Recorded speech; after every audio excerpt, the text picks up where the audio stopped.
Hello everyone, my name is Keely Roy, and today I'll be talking to you about something that's very passionate to me, and that is diversity in the STEM fields and encouraging women into new career paths.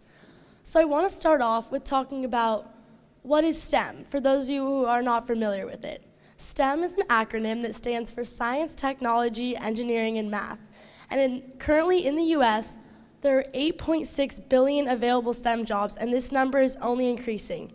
STEM has become a huge part of the national and global economy and is something that's here to stay and is increasing day by day over the centuries. And we are currently in what many consider a STEM crisis, as the US can't fill all of these positions and we can't compete with foreign superpowers such as China and India.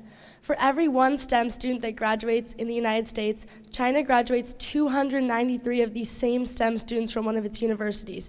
This shows how far behind we really are. And now that you know the importance of STEM to us, think about this. Women only make up less than 25% of all jobs in STEM fields. Now, compare that to the 76% held by males. That's a staggering difference.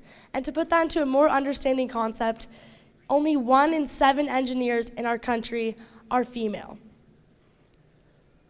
And the way I want to look at this is kind of in a 3-step process, looking at what is the problem, how is this problem created, and what can we do to fix this problem for future generations? So first, thinking out what the problem is and what are the aspects that make up this problem. The gender differences are much larger in STEM fields than in other fields. As shown here, you see when looking at gender shares in all fields, men make up 52% of the workforce compared to the 48% made up by women. This is very balanced and right where we want to be with our economy. But then you look over at the 76% of men who make up the workforce to the low 24% in STEM fields, and you see those drastic differences, and it just shows you so much change needs to be made. And then there are variations in the presence of women in different fields of STEM. STEM is so widespread, there are so many different fields, and people often confused think, oh, there's so many women in biological sciences and social sciences, but they aren't seeing the lack in the presence of women in very important fields such as engineering and computer sciences, where women often make up less than 20% of the workforce, which is so low.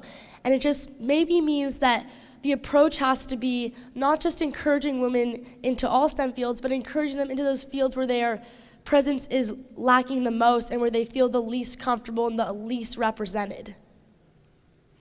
And then the gender wage gap in all STEM fields. This is something that affects women in all fields of any job, but it's something that is still present in the STEM workforce. For every $1 that a male makes, a female with the same degree in the same position makes only 92 cents of that. It doesn't seem like a huge difference, but for a field where women already feel encouraged to join, seeing that unequal pay is definitely a discouragement, and having equal pay would encourage and give an extra incentive for women to enter into these fields.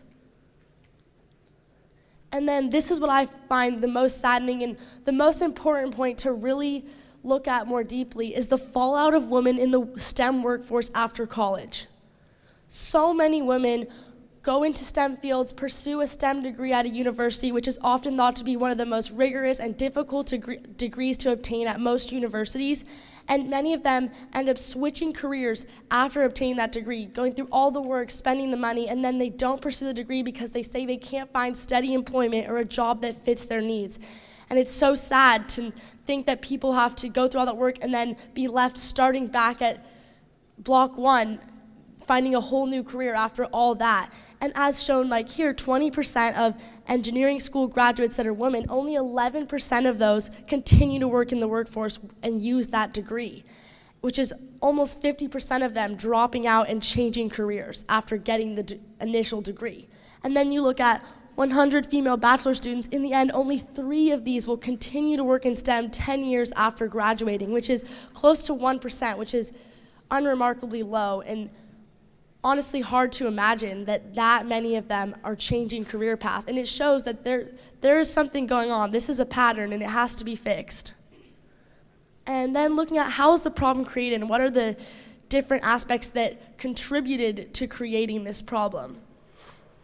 boys are naturally better at math and science, while girls are better at language arts. You may have heard it in a classroom or from a parent or seen it online, or seen it anywhere, and not really thought much of it and been like, that makes sense. I know some guys that are good at math and science, and I'm pretty good at English, but you also think there's so many guys who excel in the language arts, and maybe science and math isn't their specialty, and vice versa. And it's no one knows if this is really fact or fiction. It's just an idea that's been spread around and continued to use when it's not really relevant. And with where our society wants to go with education and equality in education, it's not something that's very relevant anymore, and it's something that really needs to be put in the past and left in the past for what we want to achieve in our nation. And what I have here is a typical science kit that you could find at any Target or Walmart locally. And you might not look at it any differently when you're toy shopping, unless in the eyes of a presentation like this, where you look and notice it's so targeted to a male audience, and that it could so turn away so many female buyers due to the fact there's no female characters and there's no female connections anywhere in the packaging. And businesses could so easily make a change by just changing small graphic design elements of their products to attract a female audience, and this could have such big effects. A small change could equal huge effects for our future generation of females in STEM. And I think this is one of the most important points, is that so few women are well known in science. I can barely think of maybe one woman that I know that's a scientist and name them. And I think that's the same for many people. When you think of STEM, you think Albert Einstein, Steve Jobs, and they've had great contributions to our society, and it's nothing to take away from that. It's just that we need to add in an element of female presence in these STEM fields to encourage women and give them a role model to look up to. Many young girls don't have a role model that is a science person that they know of, and just giving them this element would so help to inspire them and give them someone to guide them in a path in a STEM field.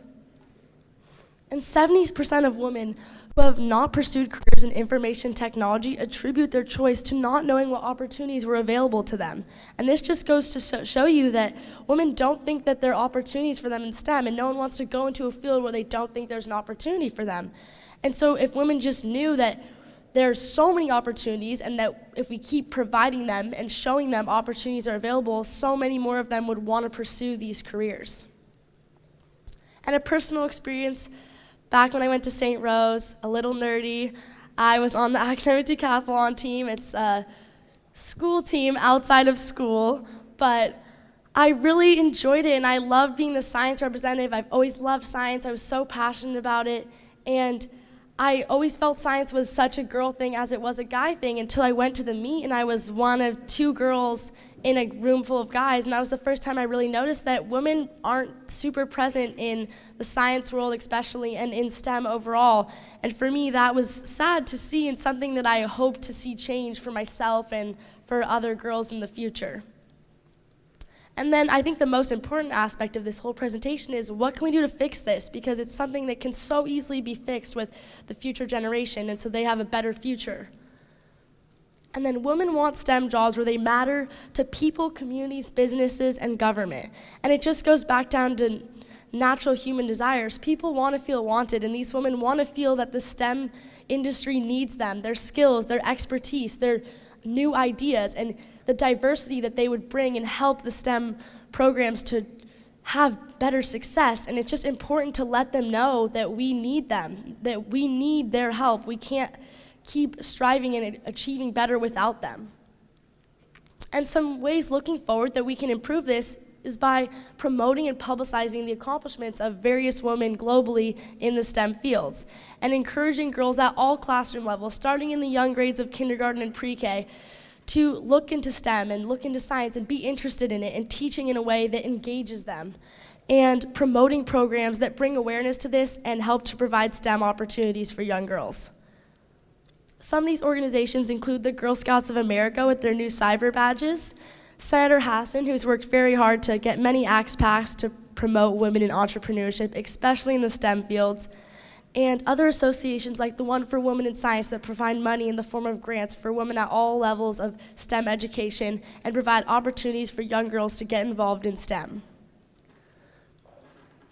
And my personal experience, this is the one that's been the most profound effect on me and something that is really important to me and is really what led me to create this whole presentation is my CBSL project. And I didn't know where I wanted to go, as many people do with their CBSL at first. I looked into so many different things, but I ended up deciding to try science as a last-minute option just to see if it would work. I didn't know if people would take me seriously, being a young female, and science is something that's kind of abstract for many and hard to understand. I pitched the idea for my class, and they actually loved it. So now every Friday, I teach a lovely but crazy group of 2nd through 6th graders at Kid Street about science through experimentation. So I do an experiment with them, and they don't even realize they're learning science because it's so fun, and it makes it so easy for them to understand. And that's the experience I had at St. Rose with my science teacher, and that's what made me love science, and I feel like that I want to bring that to them, and I feel like I've been successful in that, and it's really, I just feel so happy that I've been able to inspire some of them to look into science and pursue science no matter what adversity they face, whether it's being female in a male-dominated STEM field or coming from a poor background where science doesn't seem like an option for them. And it's been a great experience. Just I love it, and I love going there and being a part of it, and it's really connected me with STEM and just my community in so many ways. And lastly, I want to end this on something I learned watching a prominent businesswoman giving a TED Talk herself, and she says that it has actually been proven through many studies that diversity of all kinds has improved and led to higher innovation in the workplace. And this, to me, just is another incentive to bring more women into innovation-based STEM fields. Thank you so much for listening.